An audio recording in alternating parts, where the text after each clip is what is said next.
Um, Yeah.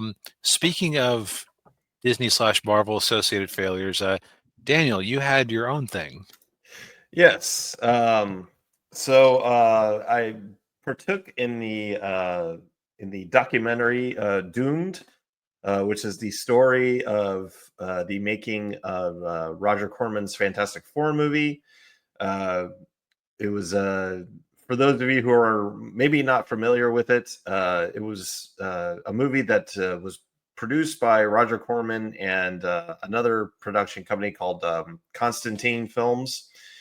And at the time of the time of this happening, Constantine Films had the rights, the film rights for the Fantastic Four, and uh, but they were about to lose the rights, and so the only way they could retain them was by making a movie. And so they went to Roger Corman and said, "Hey, can you make a Fantastic Four movie for us for $1 million?"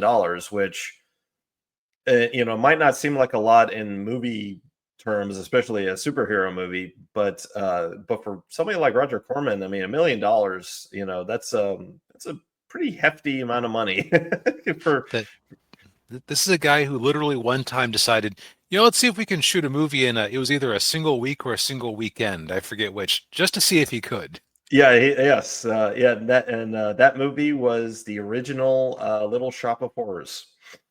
Um, and but yeah, The guy was like a B movie machine, and his movies didn't always make a huge amount of bank at the box office, but they never lost a dime. right, yeah. And of course, with this movie, they made the movie, but as the tagline says in the poster, how many movies did Roger Corman make that never got released? One, because this movie never got released. And if anybody out there, if you do want to watch the movie, I'm sure you could find some bootleg copies of it on eBay or wherever. Um, I think they did a Blu-ray transfer of it not too long ago. But I've never seen it. I've seen clips from it, um, and it looks like good old fashioned, really bad, you know, uh, uh, the Room esque type of good time. Um, but the main thing with the documentary was basically just talking about how uh, just how chaotic the making of the movie was, and the fact that they couldn't then they found out that it wasn't going to get released. And all the actors, in particular the actor who played well, actually the two actors, Alex Hyde White, who played Reed Richards, and Joseph Cullip, who plays Dr. Doom. They were very upset about it, and they were they really wanted to get the movie out. And of course it never did. And then you had okay, and it just says, I heard the film is the best adaptation of the comic. Yeah, probably. That is Although kind of sad that that's even a question. yeah. Although I have not seen the most recent one that they did. It was like 10 years ago. But I saw the ones with Jessica Alba, and those were ugh. Um, but yeah, they actually talked about those movies in there. And kind of one of the reasons why it didn't get released was because they had 20th Century Fox was trying to make them into movies, make the movies. And what I forgot was that Chris Columbus, who directed the Home Alone movies and a couple of the Harry Potter movies, he was one of the producers on those Fantastic Four movies. I guess that fits. Yeah. Um, and Arcos says he thinks this version will probably be superior to the one Disney's making. Ooh. Maybe. But it was interesting watching, like, because they interview basically all of the, or at least most of the cast from the movie, and they interviewed the director.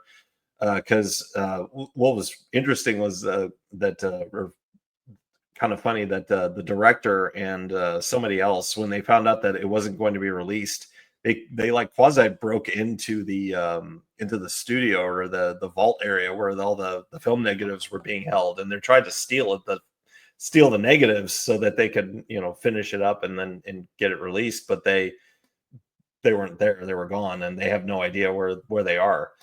Um, Probably sitting in some vault or archive at Disney or 20th Century Fox or someplace like that. It's being watched by top men. Top men, yes. But what was also really interesting about this documentary, uh, there is a familiar face in here. That face being Chris Gore. Um, Oh, okay. Yeah, he was the on-set journalist. He was the one. He was covering the making of the movie for Film Threat, and they talked a little bit about Film Threat. They're like saying that this was Film Threat was on the path to being like the next Fangoria in terms of entertainment magazines, uh, and he was like really the only one that was covering the making of the movie because nobody really knew it was being made, and so it was really cool seeing somebody that I recognize in there talking about the movie. But yeah, it's definitely a neat little look into history, and and I hope that I actually kind of do hope that they find the original negatives and then um, and give it a proper release rather than the kind of the bootleg versions that are floating around out there.